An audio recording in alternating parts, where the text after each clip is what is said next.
Super awkward Funcast. You're listening to the Super Awkward Funcast. Yeah. Hello and welcome to the live version of this 7-part series, and counting probably, of the Blake Lively v. Wayfarer Unsealed Texts and Emails Timeline Deep Dive, which is on this channel. Let me do my little intro first. Super Awkward Funcast. You're listening to the Super Awkward Funcast. Yeah. Anyway, back to it. I'm a little late because I was having trouble signing into the chat on OBS, but now I'm able to see it in case anyone pops in. Thank you if you do pop in. I really appreciate you, and I'll be able to see your message if you're here. So this is the channel. You have a whole playlist where you're going to see the previous episodes. So check that out. As usual, the Court Listener website is the best place to get all of the documents, including these. Unless you don't have a whole lot of time and you don't want to sift through a bunch of them. By the way, there is some new documents to talk about. Then you can go to this website that I use for the timeline, assholemedia.wordpress.com, Unsealed Text Timeline. I will put in the show notes as usual. We're almost through August, and then we can go to December, and that's when it really heats up, because that's when we have the MIT article, which started everything, because we have Van Zandt's subpoena before that, but it is a major instigator of the lawsuits. And as always, shout out to docketupdates.com, which is a great resource. If you want to not sift through everything on the website, you can go there and read the latest updates every time they come in. Today we had a lot of stuff happen on the docket. We had Lively being called out for burdening with a lot of documents, the Wayfarer parties, ahead of the pretrial motions. And so they asked for an adjournment of a week, and they got that. So then they also asked for a Zoom conference, and then they got a Microsoft Teams conference instead from Lyman, which is set on April 2nd. So that's coming up, and we can listen in on that, which will be really good, at 5 p.m. Then we also had her opposition, Lively's opposition to that, which was granted already, but she's cited some more emails like she does from time to time where she looks stupid, but we're not going to get into that because it really doesn't matter because it was granted. Haha. And then we had an order in the Jones v. Abel case, which was really good, on the motion to dismiss. And we are going to have defamation per se in that case. It is ready to go to trial, according to Lyman. He questioned the smear campaign in so much that Stephanie Jones would know what was going on with the smear campaign, if it existed and all of that, and if it didn't. And there's also text exchanges, as we've looked at it, that have stated that she was like on board to fight that whole thing. So it's a little weird that all of a sudden she's like, oh no, Blake Lively said this and that and the other, and is souring everybody on Wayfarer and Justin Baldoni afterwards. So that went through. The attorney's fees request was denied by Stephanie Jones, and what is the other thing that happened? The good faith, fair dealing part went through as well of the contract. And then we also had the amended complaint, proposed amended complaint from Stephanie Jones get denied in the same case by Lyman, which was trying to add Melissa Nathan and Jamie Heath and the phone call that was recorded with her and him, according to the Illinois Eavesdropping Act and everything. And they said, like, that's not our jurisdiction. Stop, don't burden us with that. Like, that's not me. So it's not personal jurisdiction, it's subject matter jurisdiction for that court. So you'll have to find another remedy for that, I guess. And then the sanctions were denied and granted in part in the Liner Friedman against Liner Friedman, with Lively saying that the case against Ryan Reynolds and her and everybody that was brought against them by Wayfarer was frivolous and everything and factually baseless. And they came to the conclusion that, yeah, it kind of was, because the group pleading was kind of all over the place, and they put Sarowitz in there, and they put people in there that did not have a contract with Lively or anything to do with her business-wise. So yeah, the court was like, no, don't do that, bad. But they did not award sanctions. They just gave him a reprimand. So that was nice. So where we left off, we did leave off on the 13th of August. I forgot to show you a good video of Justin Baldoni and his press that also points to the takeover, the Blakeover, as I like to say, of the film. So this was with Access Hollywood. I'm gonna tell you the name of it, like the name on the video, because it's kind of covered up by my logo. So don't worry about that. Justin Baldoni, I got out of the way so Blake Lively could take lead on It Ends With Us. Tell me about it. So let's see a little bit of what he says here, and just get a reminder of who's been fucked up with by the system and by Ryan Reynolds and WME and everybody. So, were there any nerves or hesitation knowing how passionate, how diehard fans of the book are making this into a movie? Of course, absolutely. I wouldn't be human if I didn't have the nerves or the reservations. But it wasn't it wasn't a fear of getting it right or wrong.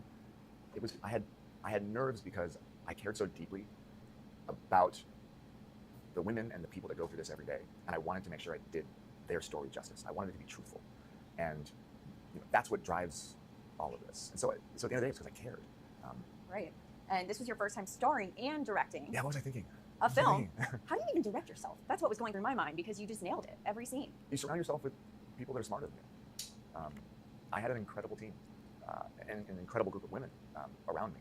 And honestly, directing myself, a lot of that had to do with the brilliance of Blake Lively and being able to act with this powerhouse and react in real time. And she was so generous as an actress. There's so many times where she would whisper something to me and it would really change the way that I thought about something. And also, what was so interesting is that I only have so much of an ability to be objective when I am in that role. And Ryle's such a complex character. I didn't want to just jump in and out. And so there were times when I was trying something because I didn't know exactly how far I wanted to take an emotion or a feeling with Ryle. And as I would try something in a scene, I would watch as Ryle, Blake playing Lily, react in a way that I didn't see before. And then I was able to go, oh, I went too far. And then I could pull it back because she's such a wonderful listener. So having her the scene partner just made me better. There's actually a clip going around, I don't know if you've seen it on Instagram, where you two are in the street and it's where you really kiss for the first time, and she's sort of showing you, pulling you into her and showing you how to embrace her. Yeah. And people are loving that. Yeah, look. Seeing the collaborative effort. I don't think people... Yeah, that's funny that they mentioned that, because the allegation, remember, was that he was improvising, kissing and all of that stuff and intimacy. And then, it comes out in this whole conversation that she was actually initiating some of the stuff. So let's see what he says in regard to that. People realize how involved she was in this movie. And she's a producer on the film from the beginning to the end. She was extremely involved, and she really made the film better. And there were many instances where I honestly just tried to get out of the way and let her take the lead. And especially when it came to intimacy and all of that, she had a very clear vision, and she was telling me what she thought would work and what she thought would be sexy. And from the very beginning, this had to have a... Wait a minute, did he just say what I think he said? Hold on, let's go back. And she was telling me what she thought would work and what she thought would be sexy. And from the very beginning, Oh no. How dare you say sexy? You're trying to get sued again, Mr. Baldoni? That's how we got here, remember? That he called her outfit sexy. That was sexual harassment to her. Not sexual harassment enough for her to bring it up to HR. Which she was apparently in charge of, according to her PGA letter. But still, very much sexual harassment in her eyes. this had to have a female point of view. This had to have a female gaze. Of course. And I didn't ever want my bias as a man to infiltrate or hurt the project in any way. Because the one thing that I don't know is what it's like to have the experience of a woman. There's nothing that I could ever do, no matter how many women are in my life and how many women I talk to, I could never embody that. So trusting the women around me and trusting Blake in that way to just guide me was like such a gift. Is it true that Colleen suggested you play Ryle? So yeah, it was 2019, and She says it wasn't, but it is. I was about to finish the option of the book. We were close to the signing the option agreement, and Colleen sent me an email, and it was very simple. And it just said, "Have you ever thought about acting in the project, playing Ryle perhaps? I could see it." And the truth was that after reading the book, there was this little part of me that I think wanted to allow myself to dream.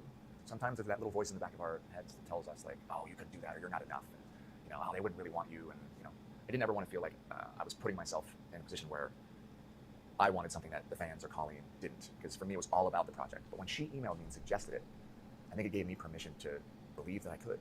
So it took a couple of years and a lot of conversations with my wife and with our partners at No More, an incredible domestic violence organization, because I wanted to make sure that if I was going to play him, that I brought all of me to him and that it was truthful, because Ryle represents something much more than just a love interest or a protagonist to so many people.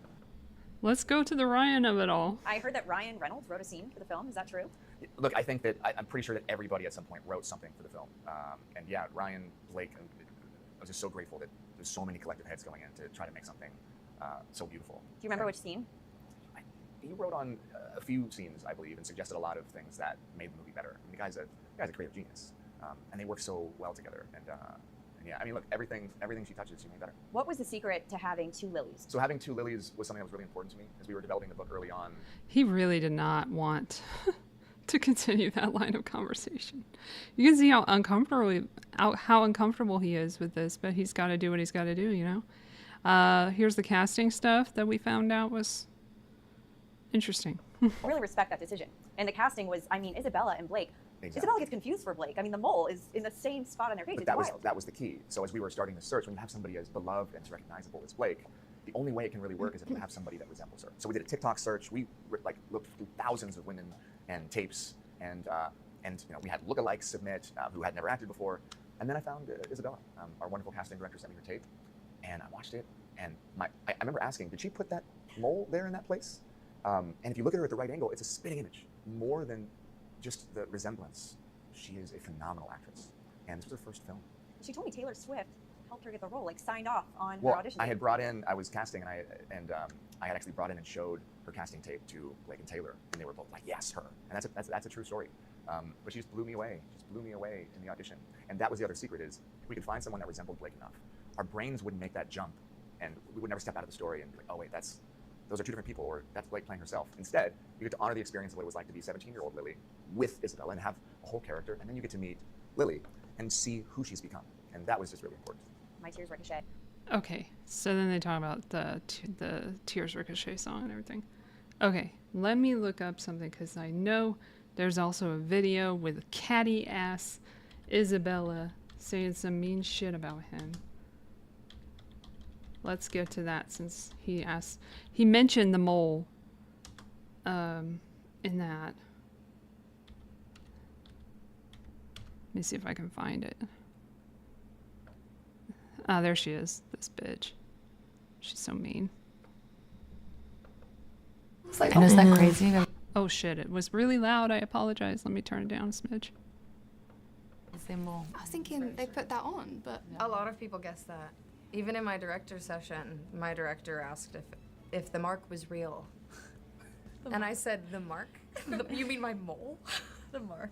I was like, what do you mean the mark? I literally didn't know what he was talking about for like 2 minutes. I was like, I have my tattoo? Like, when the mark? I was like, what is he talking about?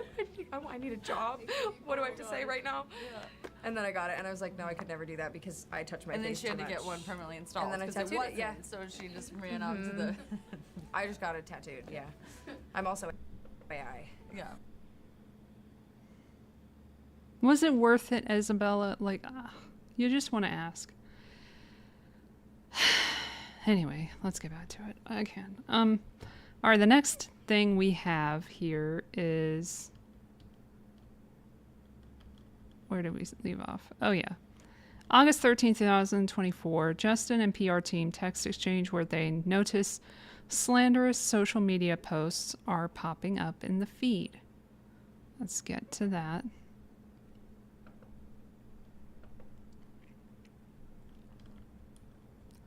This is with Jamie Heath, Jen Abel, Henny Grace, who is Justin Baldoni, Katie Case, Brianna Butler, Melissa Nathan, Matthew Mitchell, and that's it. Okay. 5:40 a.m. to 7:21 p.m. Lots happened. Justin starts. He says, please watch the entire video. He shares this video on TikTok.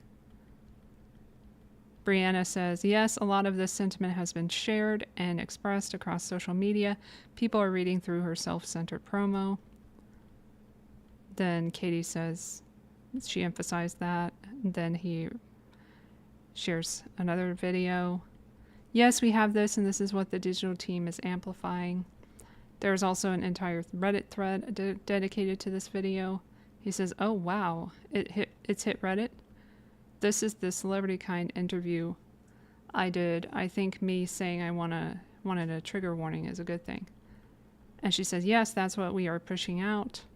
He says, and that in my cut, there was a big call to action before my name, but no one can know that. Hey guys, just a heads up. I'm getting friends reaching out saying they're having a lot of PR articles slandering me coming up on their feed. So obviously they are pushing these things out. Names at tag. Just sharing this because it's getting a ton of pickup in a good way. Proud to work with you, JB. Shares a TikTok there. Then we've got email from David Small to Josh Greenstein detailing the social media response to the cast fallout. Josh, this is at 5:50 p.m. on the 13th. CCing Elias Plishner, Gloria Han, Danny Magan, and David Small. Okay. It ends with us cast controversy, social and press response. I'm just making sure this is all the same email. Okay, it is. All right, cool. So, Josh, per your discussion with Elias, below is a high-level look at both the social and press response to the reported controversy, in quotes, between Blake and Justin. Thanks to Glow's team for helping on the press breaks. Importantly, response to the movie itself was very positive across social platforms, 81% overall from 460,000 mentions, with audiences praising its emotional impact and urging others to watch it with friends. On social, the controversy drove 216,000 mentions, about a third of overall movie-related conversation. Very little of this seemed to impact people's interest in seeing the movie. However, much of the online response was more supportive of Justin, 89%. Negativity around Blake was most prominent on Twitter and TikTok, likely coming from younger audiences, while Facebook and Instagram were much more supportive overall. Some younger audiences felt Justin spoke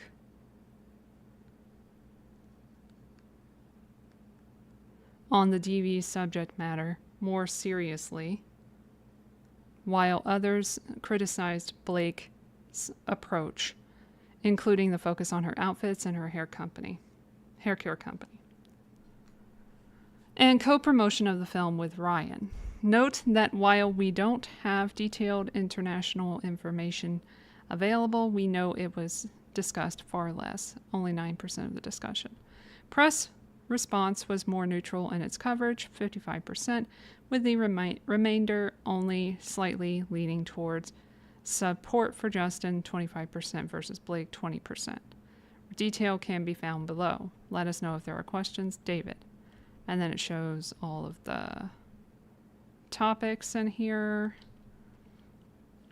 Neutral was noticing the tension between Baldoni and Lively. Rest of the cast, inclusive of Baldoni not being in marketing. Baldoni and Lively staying separate during the red carpets, being unfollowed by talent on social media, joking about theories that caused the alleged feud. Understanding there are two sides to every story, between Baldoni making Lively uncomfortable on set versus Blake taking over production.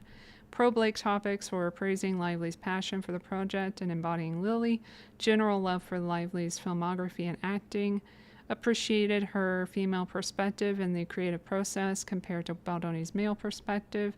Pro-Justin topics, supportive of Baldoni because they felt he took the domestic violence subject matter more seriously in interviews. Lively perceived as softening the DV plot by A, discussing it in vague ways in interviews red carpet, B, focusing on her outfits, appearances on red carpet, C, simultaneously launching her hair care company. Oversaturation of Lively and Reynolds, dual star power following Deadpool and Wolverine. Reynolds writing a scene in film, rumored that he wrote it during strikes. Rumors about Lively editing a separate cut of the film and it being final cut. And then the press response. And then it shows articles pro-Blake and pro-Justin. Again, we're not going to read every single thing. You can read everything whenever you want in your own time. But I only have so much time to discuss all this stuff that's happened. And it's a lot. So the subpoena is going to be a lot to read. I'm going to read that fully, probably. So I'm not going to read all the emails fully. So just keep that in mind. All right, moving on. Brandon Sklenar and Blake Lively text exchange where she tells him to put up a DV post and calls Justin a monster. August 13th. A lot happened on August 13th here. Well, this one starts on the 12th, technically. At 9:54 p.m. Okay, so B is she and Brandon is him. Sklenar. Remember, she doesn't know how to spell his last name.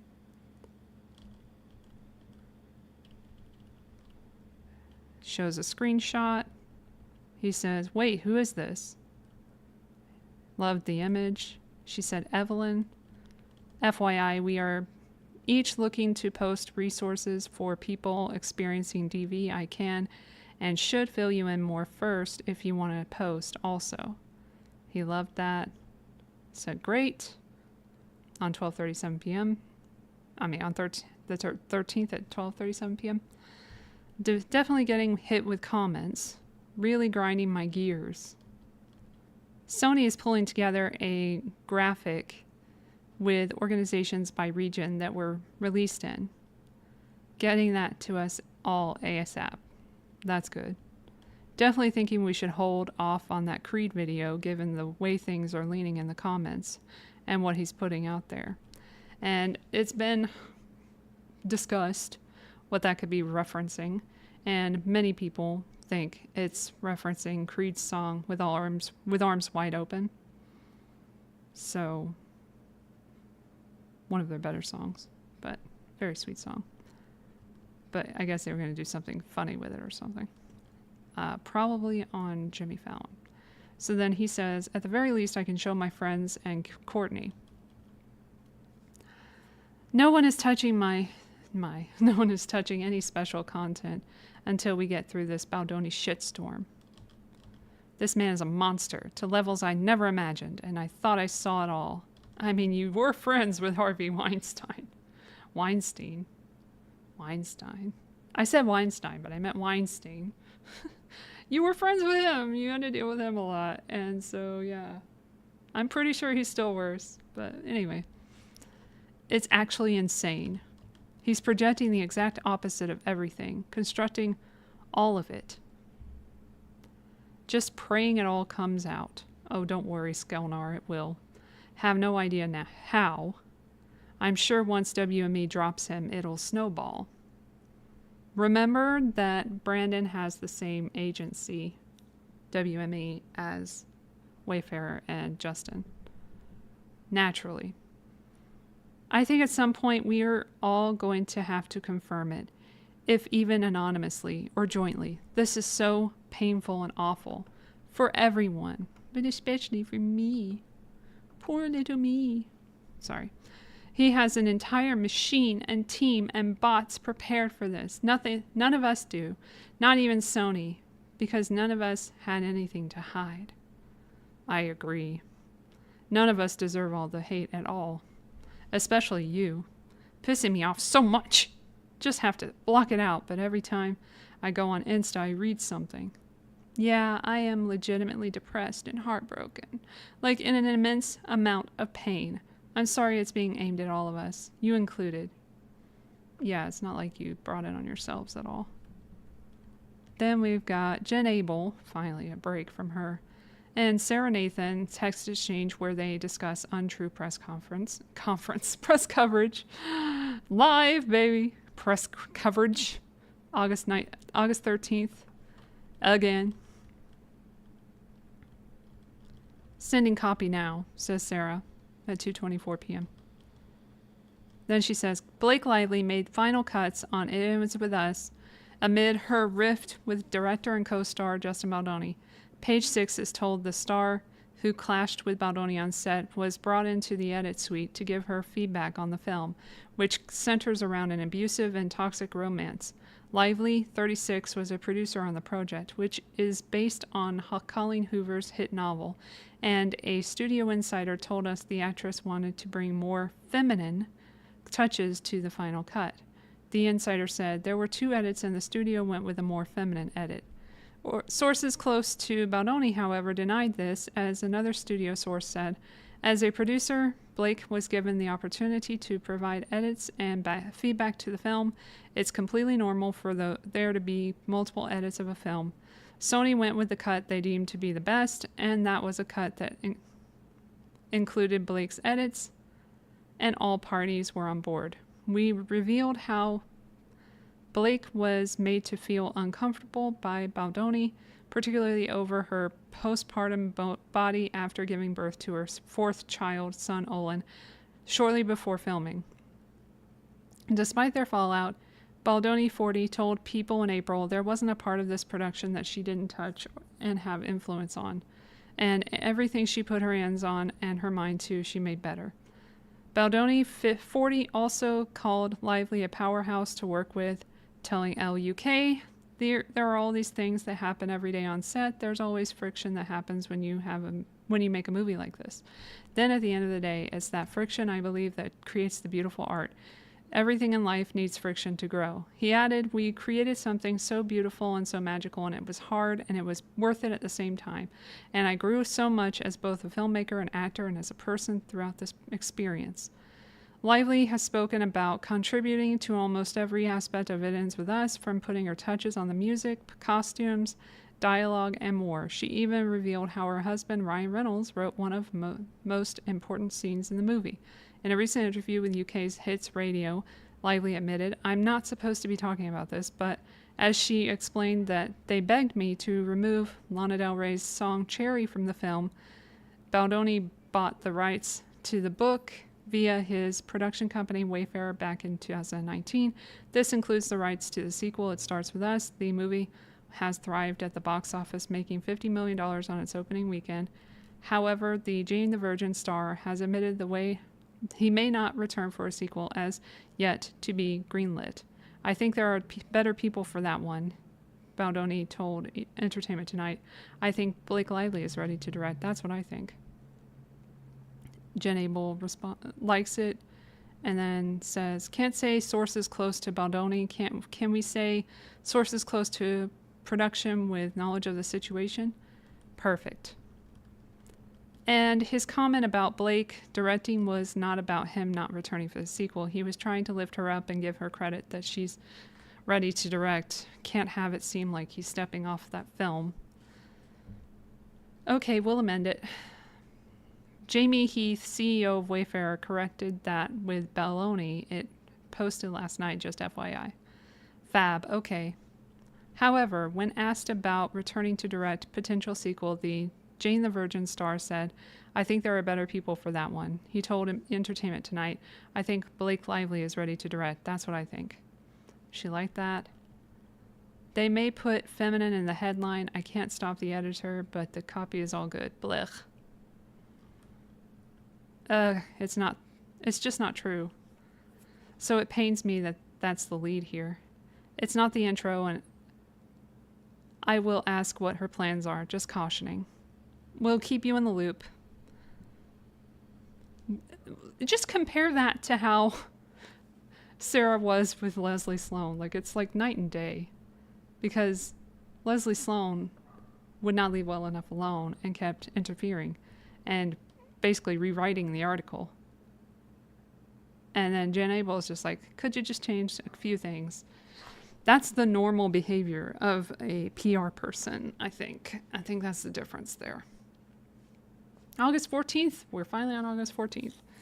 2024, Justin and Steve Sarowitz text message where Justin decides he needs to fly home to deal with the crisis, and Steve is there for support, as usual. His good friends.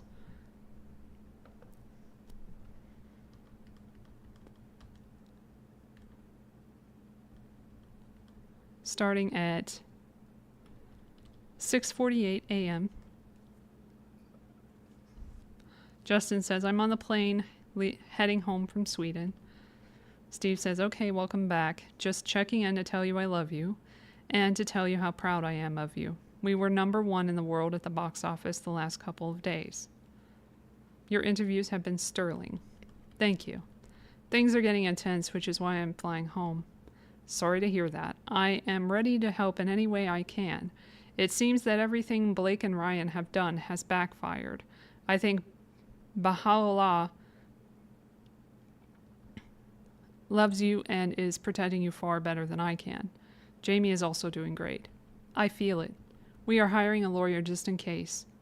And you are already helping by Wayfarer paying for the PR teams. That's you loving me. I appreciate you. Ya Allah Mastagath. I tried. If we never make another movie and I lose all my invested money, I will still love you and Jamie. Aw, that's sweet. And then he loved that and he said same. Yeah, fuck these dudes. They're such assholes. Mm-hmm. Anyway. No wonder Sonny's so confused. August 15th, 2024, Justin, Jamie, and Jennifer Abel discuss the press.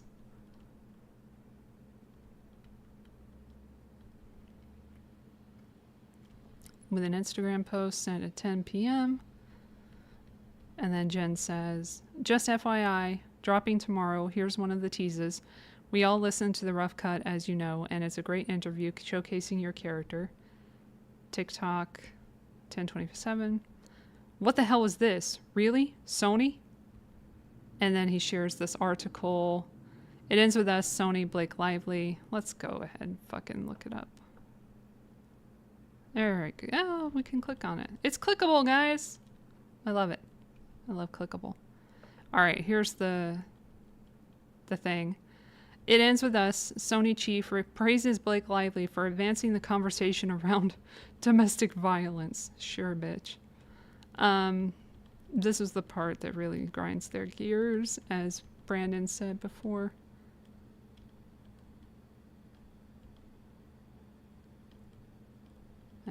Let me make sure. This is one that could actually make a real difference. This could save lives. Hold on. That's not what we wanted. Sony's marketing campaign and staying true to Hoover's book conveyed that It Ends With Us isn't a story of victimhood, but a story of redemption. It traverses falling in love, becoming an entrepreneur, friendship and family alongside pain and trauma. Lily is a survivor and a victim, but that doesn't define her, as she is in charge of her identity and her story. These themes were important to the campaign, says one source connected to the film's rollout. Lively echoed those same sentiments when asked at the New York premiere what she would say to survivors who see this movie and recognize their own traumas. I think that you're so much, and not to minimize it, but you are so much more than just a survivor or just a victim. While that is a huge thing, you are a person of multitudes, and what someone has done to you doesn't define you. You define you. Was this Josh talking then? He loves her, right? Simp. And they mentioned Shane, who helped in editing without being asked. Okay, but I think there was another thing in here that really struck a nerve. Yeah, Blake, Colleen, and so many women put so much effort into this remarkable movie, working selflessly from the start to ensure that such an important subject matter was handled with care.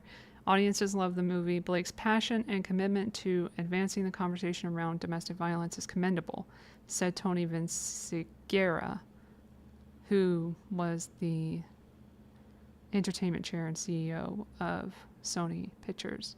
Sorry, the chair and CEO of Sony Pictures Entertainment. We love working with Blake, and we want to do 12 more movies with her. And no, they have not done any movies with her since. So, what happened there? I don't know. Alright, let's get back to it.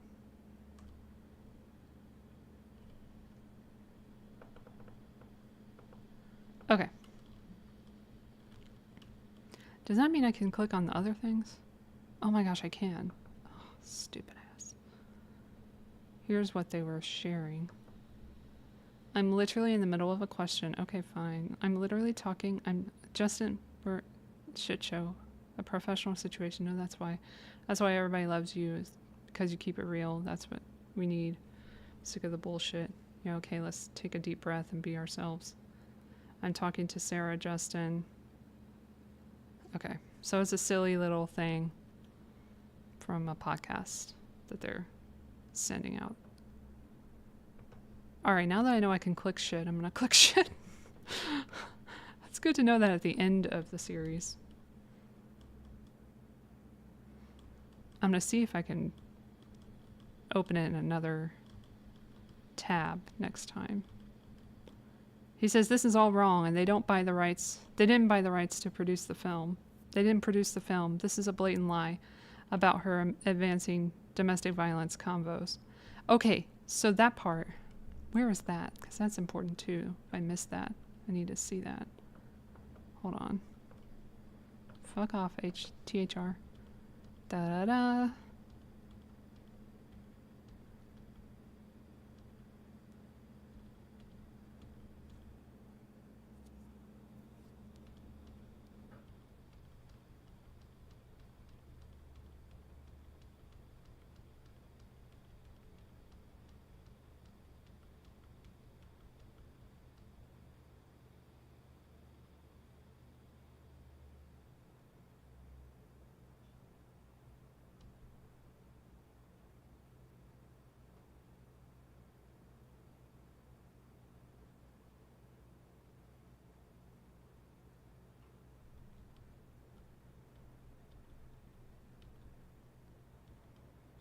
I can't find the part he's upset about there. Anyway, whatever. Let's move on. Okay. Then shares a cloud thing. Shows the part that he's upset about, which I should have just waited to see.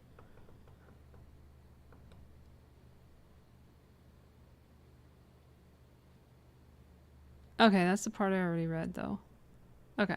So he's mainly upset about the domestic violence conversations and thing. Okay, Jen says, it's complete BS. We were alerted by THR approximately 5 minutes before going live. There are many things here that need adjusting, but taking a step back, the fan uprising against this piece is starting to swell. This will backfire. Oh. Oh, that won't. Okay, cool. I don't know if that's open though, because it's X, and X sucks on computer. Yeah. X sucks on computer. Or it's gone. Alright, let's get back. Hi, I'm Sony, and I'm going to cozy up to Ryan and erase Justin. Let the fans handle, I guess. It's just crazy. Sony has no spine, and yet, as Jamie says, they are doing their job. Jen says, I think we should collectively discuss our options here. Let's chat tomorrow. Personally, I have a late breakfast meeting at 10 and then a call at 11:30 that I can't move, but we should block out a time we can connect and regroup about this and everything now that you're back. Oh, somebody's in the chat. Welcome. Ha. Okay. Great to have you here. Thanks for joining. I swear I can do one of these for the regular podcast at some point, a live version. But right now, this is all Baldoni and lively, so if you're a little bored, there's going to be some Iran talk and stuff in the future. I'm not ignoring anything. This is just its own thing, just so you know. All right, so let's get back to it. And it's all related anyway, because this is Epstein related, you know, because there are people connected to him as well. Okay,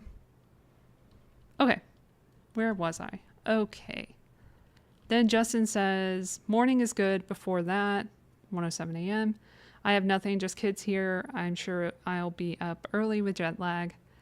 Jen says, while this caught everyone off guard and feels horrible to have them take such a stance like this, I do feel this will backfire and not change the position we are in at all.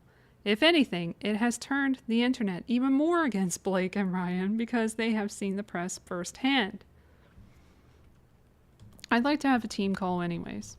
Okay, yes, we can chat in the AM and can regroup later in afternoon as well. Let's touch base early AM and set a call since some are on set. Emojis. Thanks and night all. Appreciate you. She loved that. Jamie comes in. He says, I spoke with Justin. Here's my honest thoughts. No, it's not perfect. There is some misinformation here for sure. And yet, I think I see this as a win. Let her be praised by Sony. Who cares? It's not a bullet at us. Finally, there is an article that is not directed at Justin. And who knows, maybe Blake and Ryan forced Sony to put something out on their behalf. Even if they did it on their own volition, who cares? The industry knows the truth. We know the truth. Whether or not 12 or 100 fans read that and believe it, it does not matter. As I've said many times, Sony's job is to promote the movie and to make as much money as they can. That's the only reason why we partner with them, and they are doing just that. I don't expect them to be any different than who they have always been and who they are. And the fact that they are cozying up to Blake also makes sense. If they are even doing that, they are a business that is protecting their own bottom line. What Wayfarer stands for is what Wayfarer stands for, and I don't expect anyone else to. If we can get some things corrected, great. If not, who cares? And honestly, I don't care who Sony nuzzles up to, as long as they can put out a movie of ours and make money so that we can beat Wayfarer and do what we do, then I am good. Let's not lose sight of the big picture. Right now, that's keeping bullets away from you, Justin, away from me, and away from Wayfarer. And if that comes at the expense of her being praised, then so be it. And that is the win. And yet, I get it's frustrating. Jen loved that. Says, well said. Do I want to click on everything? Not really, but... let me see. What we got there. Nothing. Okay. Some of them are just not going to come up. They probably have been deleted or whatever. So a TikTok video comes in. He says, are we doing anything to influence this stuff? Or is this real people helping and coming to my defense? And then Jen says, no bots, no fake accounts, none of that. Lively.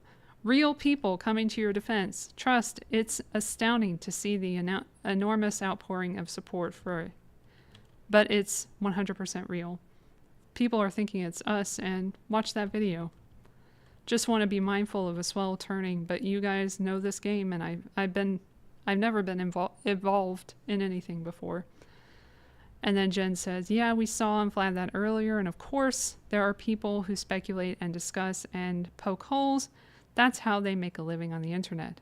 The minority may feel loud, as we have discussed, but it's still the minority.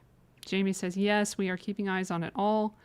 And yet, let's not be dissuaded by the 10%. We know there will be people who fan the fire from the east. But if the majority are speaking from the west, then damn it, let's live in the west and simply keep an eye on the east. Yes, I'm now a poet. Also, it's late on the east coast, and we are probably keeping people up. Let's go dark. Emojis, another TikTok.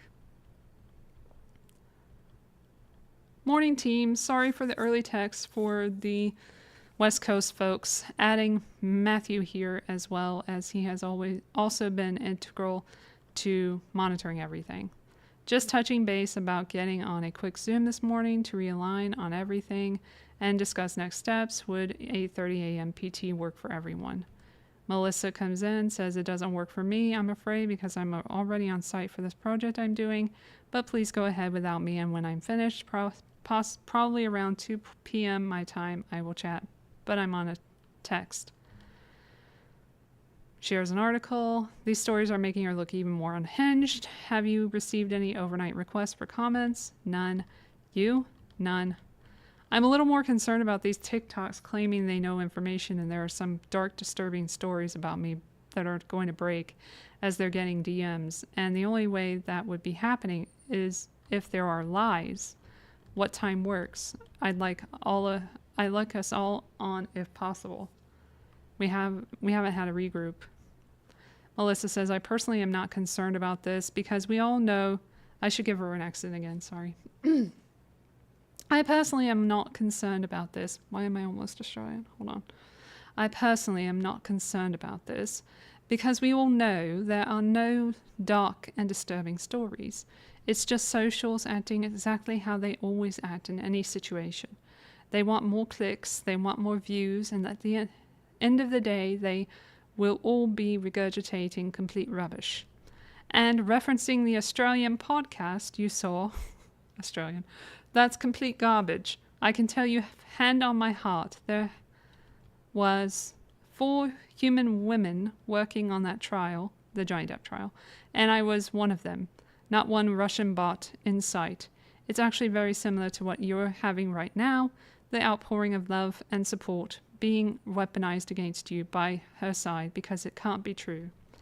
And he loved that and said, I appreciate you walking me through this and holding my questions. It's all a first for me. She says, which is even more reason we are on your side because you have never had one issue before. He loved that. And why the internet is too. It's not bots. If I see that narrative one more time, I'm unleashing the Harvey article, which I assume is referencing Harvey Weinstein and possibly the connection to Leslie Sloan, who he funded her little firm and everything. Katie Case comes in and laughs at that. And Justin says, is there any way that we could do earlier, Jen? We are all up here with jet lag, and Emily wanted to go have a tea and a croissant at the Duchess at around 8:30. Jen says, I love that. I can do 8 a.m., but I know the whole tag team isn't available, so we can do us and Katie and Bree and then reconnect later in the afternoon when Melissa is available. Does that work? Jamie, does that work? Sure. Good. Katie, are you able to send a Zoom? Blah, blah, blah. More shenanigans amongst them. They're just sharing stuff, and I'm not going to go through the whole thing. You know what? I totally did these texts in the first episode. But since I've gone in, because that's part of the Van Zandt subpoena, so all the August stuff is pretty much from there. But this is a reminder, just consider this a reminder of what happened and everything. So Justin says, people has been pretty terrible. Nice to see them post it. My dad posted it a few days ago, but of course it was much more about Blake. Yes, for sure, says Butler. I flagged this to Elizabeth yesterday. Ha, yeah, I think she felt the pressure after our call last night. Can we have digital team boost this interview? Yeah, for sure. Yes, for sure. Melissa comes back. It was a very strong teamwork call at 11 p.m. And then that's laughed at by Jen. Justin says, from Claire Wineland mom, hi there. Is there anything we can do at Claire's place to help? And that's one of his, the people involved in My Last Days, that series. you want to look that up. Terminal illness sufferers get help from Wayfarer, or not Wayfarer, Soul Pancake was the production on that show, with Justin being the host and everything. So that's that connection. Justin says, this to me feels like a post or something to amplify. I guess we should look at that. Fuck it. Why not? Do it live. Or not. Never mind. Okay, there it is. All right. This is him talking about the domestic violence and stuff. Okay. Then I even talk about the news cycle and clickbait. Jen says, definitely let's boost this AP piece. He says, should I reshare on my stories and TikTok as a feed post? Brianna says, this video is great and we have pushed it out digitally. In terms of you posting it yourself, I would avoid resharing anything that's essentially a response to negative feedback, as caption here is response to critics who say film glorifies DV. I think these next few days regarding what you post on your personal channels, we should focus more on the positive feedback responses, continuing to highlight the themes of our film, etc. Oh, you've got a lot of comments there. Let me go ahead and check them out. See if I can read any of them. All right.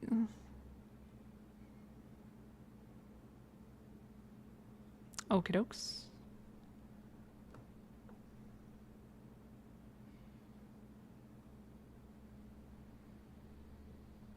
Okay. I can't read any of them because they are not super relevant to this conversation. But let's continue. I appreciate the responses. I appreciate the chat. But let's stay on topic if we can.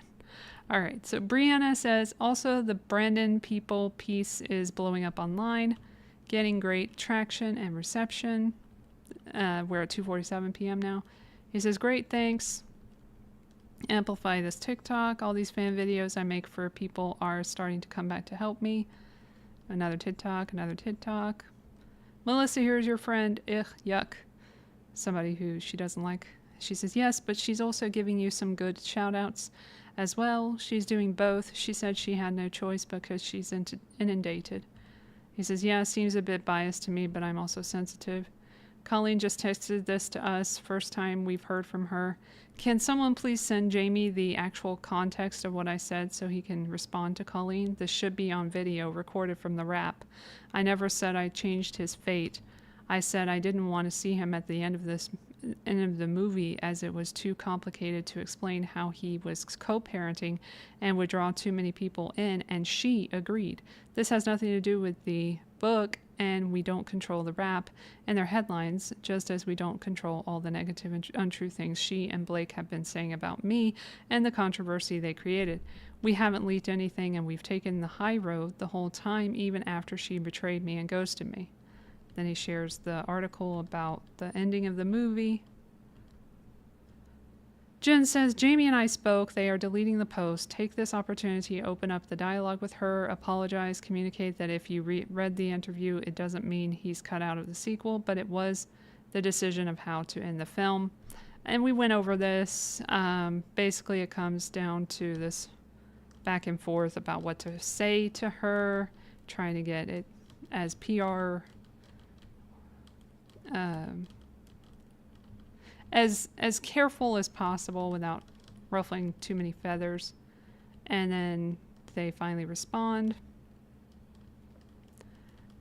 And then she responds with this crazy one that we will never forget.